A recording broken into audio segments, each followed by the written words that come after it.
Hi everyone, welcome to Global Online. This is Ankita Sood. So research report writing एक बहुत ही ज़्यादा important topic है जिसके related MCQs आज के वीडियो में हम डिस्कस करने वाले हैं। तो स्टूडेंट्स ध्यान से इस वीडियो को देखिएगा, आप लोगों के कॉन्सेप्ट्स भी क्लियर हो जाएंगे and as it is questions भी एग्जामिनेशन में देखने को ज़रूर मिल सकते हैं।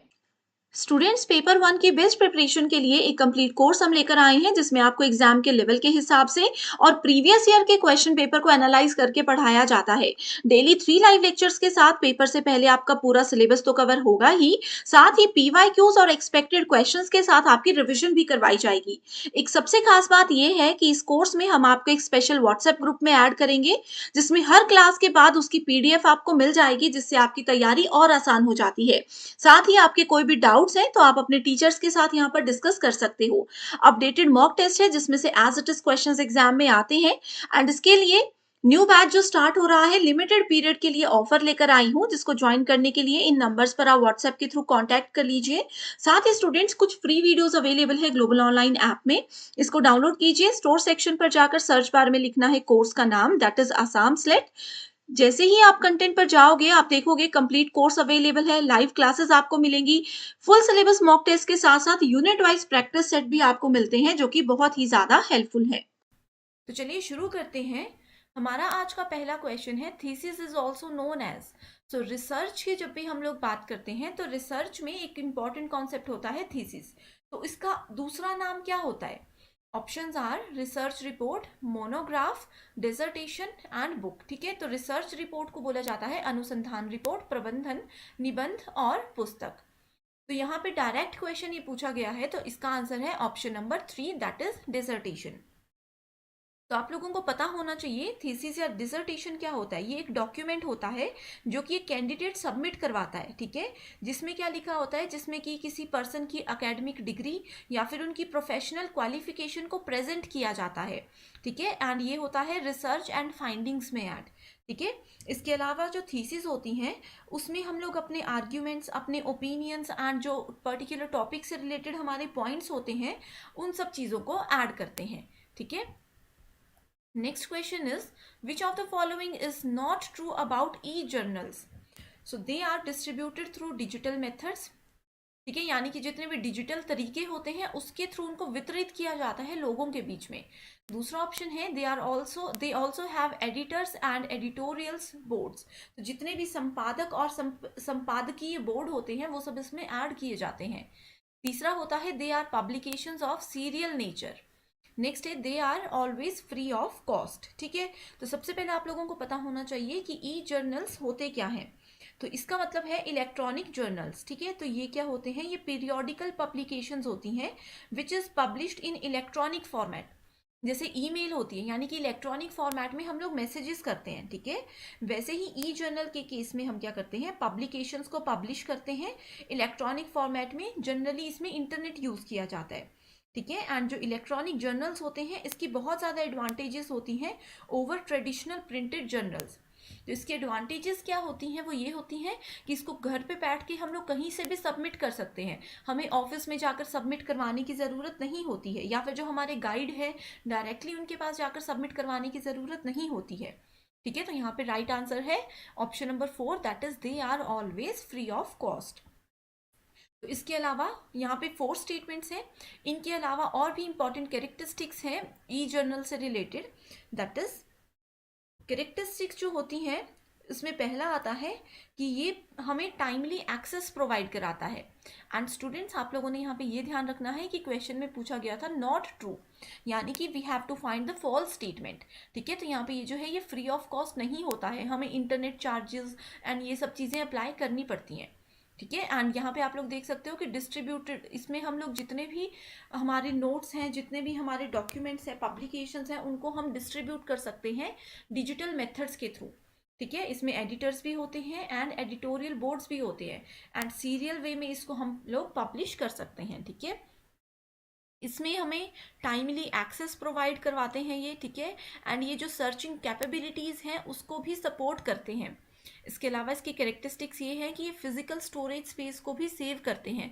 अब जैसे हमारे पास फाइल्स हैं, हमारी रिपोर्ट्स हैं, अगर हम लोग उनको मतलब हार्ड कॉपी रखेंगे तो उनको रखने के लिए भी हमें कोई सेपरेट जगह चाहिए, ठीक है। तो ये फिजिकल स्टोरेज स्पेस को भी कवर करते हैं, सेव करते हैं, ठीक है। इसमें हम लोग मल्टीमीडिया इंफॉर्मेशन को भी ऐड कर सकते हैं। मल्टीमीडिया इंफॉर्मेशन का मतलब होता है इमेजेस, ऑडियो, वीडियो, ये सब चीज़ों के थ्रू हम अच्छे से अपने जर्नल को जो है वो प्रेजेंट कर सकते हैं, ठीक है। इसमें कोई फिजिकल प्रोसेसिंग की रिक्वायरमेंट नहीं होती है एंड ये जो है एनवायरमेंट फ्रेंडली होता है, यानी कि इंटरनेट की हेल्प से ही हर एक चीज़ को हम लोग यहाँ पे यूज़ करते हैं। नेक्स्ट क्वेश्चन है, in which of the following reporting format is formally prescribed. तो जितने भी रिपोर्टिंग के फॉर्मेट्स होते हैं, यानी कि रिपोर्टिंग के प्रारूप होते हैं, उसको फॉर्मली हम कैसे जो है वो प्रिस्क्राइब करते हैं। पहला है doctoral level thesis, conference of researchers, workshops and seminars, symposia. तो ये जितनी भी टर्म्स है ना, इसमें स्टूडेंट्स बहुत कंफ्यूज होते हैं। जैसे कि कॉन्फ्रेंस क्या होता है, वर्कशॉप, सेमिनार एंड सिंपोजिया, ये चीज़ें क्या होती हैं, ठीक है। तो पहले मैं आप लोगों को समझाती हूँ इन सबके मीनिंग। तो अगर हम लोग बात करें सेमिनार्स की, ठीक है, तो सबसे पहले सेमिनार्स की बात करते हैं। तो सेमिनार और वर्कशॉप ये दोनों जो है ये शॉर्ट टर्म ट्रेनिंग कोर्सेज होते हैं। ऑप्शन नंबर 3 में ये राइट आंसर नहीं है, अभी मैं बताती हूँ, सिर्फ मैं अभी एक्सप्लेन कर रही हूँ, ठीक है। तो सेमिनार्स और workshops short term training courses होते हैं जिनको डिज़ाइन किया जाता है to help working people enhance their skills, ठीक है। अब जैसे मेरी कोई स्किल है, मैं उसको और अच्छे से सीखना चाहती हूँ, तो डिफरेंट डिफरेंट वर्कशॉप्स और सेमिनार्स को हम ज्वाइन कर सकते हैं। तो सेमिनार जो होते हैं ये बेसिकली लेक्चर ओरिएंटेड होते हैं, ठीक है। एंड इसमें जो अगर बहुत ज़्यादा लोग हैं, बहुत ज़्यादा लोग अगर पार्टिसिपेट करने वाले हैं, तो हम लोग सेमिनार्स को यूज़ करते हैं, ठीक है। एंड वर्कशॉप्स क्या होते हैं, इसमें हम लोग ज़्यादातर डेमोन्स्ट्रेशन को देखते हैं, यानी कि सेमिनार में सिर्फ लेक्चर के थ्रू हमें चीज़ों को समझाया जाता है।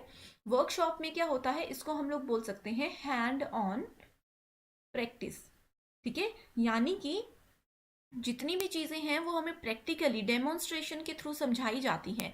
एंड इसको तब यूज़ किया जाता है अगर कम पार्टिसिपेंट्स होंगे, ठीक है। तो इसको आपने ऐसे याद रखना है कि जहाँ पे कम लोग होंगे वहीं पे हम लोगों को काम जो है वो बहुत अच्छे से सिखाया जा सकता है, ठीक है। तो इसके अलावा नेक्स्ट आता है सिंपोजिया, या फिर इसको हम सिंपोजियम बोलते हैं, ठीक है। तो symposium is nothing but it is a meeting, ठीक है, जिसमें कि एक्सपर्ट्स आते हैं एंड वो एक पर्टिकुलर सब्जेक्ट पे, पर्टिकुलर टॉपिक पे डिस्कशन करते हैं, ठीक है। एंड इसको हम लोग स्मॉल कॉन्फ्रेंस भी बोलते हैं, इसको हम लोग स्मॉल कॉन्फ्रेंस भी बोलते हैं, ठीक है। तो यहाँ पे अगर हम लोग देखें तो ये 3 इंपॉर्टेंट कॉन्सेप्ट्स हमने डिस्कस कर लिए हैं। तो राइट आंसर है ऑप्शन नंबर 3 का doctoral level thesis, that is option number 1। Next question is which of the following is an optional supplement of a research paper.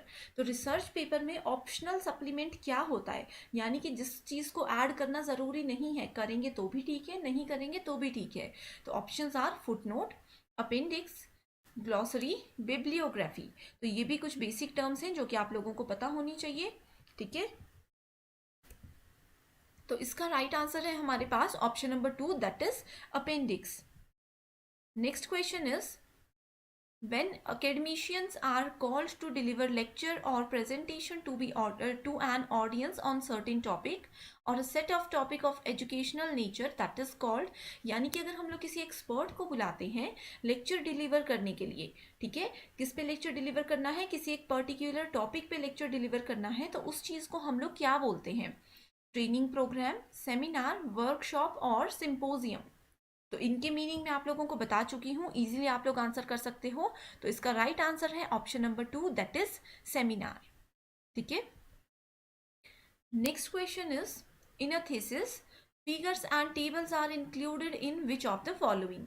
तो थीसिस में हम लोग जैसे पूरी रिपोर्ट बनाते हैं, इसमें हम लोग फिगर्स, डायग्राम्स, टेबल्स, ये सब चीज़ें ऐड करते हैं, तो उसको क्या बोला जाता है, ठीक है। तो पहला ऑप्शन है appendix, a separate chapter, the concluding chapter, the text itself, ठीक है। तो इसको क्या बोला जाता है, इसका राइट आंसर है हमारे पास option number 1, that is appendix, ठीक है। तो ये चीज़ें हैं जो आपने याद रखनी है। तो जहाँ पे भी अपेंडिक्स की बात की जाती है, यानी कि जो थीसिस में हम लोग फिगर और टेबल ऐड करते हैं, वो होता है ये। आप लोगों ने कभी भी किसी बुक में देखा होगा, कोई भी आप लोग बुक देख लीजिए किसी भी सब्जेक्ट की, वहाँ पे अपेंडिक्स का एक अलग से सेक्शन होता है एंड उसमें जितने भी फिगर्स होते हैं, टेबल्स होते हैं, उनका जो है उनको इंक्लूड किया जाता है, ठीक है। नेक्स्ट क्वेश्चन है हमारे पास, the core elements of a dissertation are. तो डिसर्टेशन मतलब थीसिस, तो इसके कोर एलिमेंट्स कौन कौन से हैं? ठीक है, पहला है introduction, data collection, data analysis, conclusion and recommendations.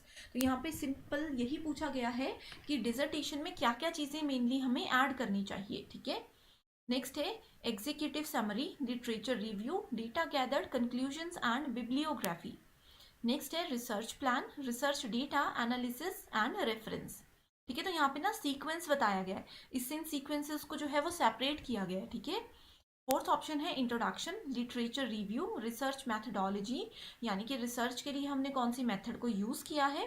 And next है रिजल्ट, डिस्कशन एंड कंक्लूजन। ठीक है, तो क्वेश्चन नंबर 7 का हमारा राइट आंसर है ऑप्शन नंबर 1, दैट इज सबसे पहले थीसिस में हम लिखते हैं अपने टॉपिक की इंट्रोडक्शन, उसके बाद लिखते हैं डेटा कलेक्शन की, कहाँ से हमने डेटा को कलेक्ट किया, क्या क्या चीज़ें हमने यूज़ की।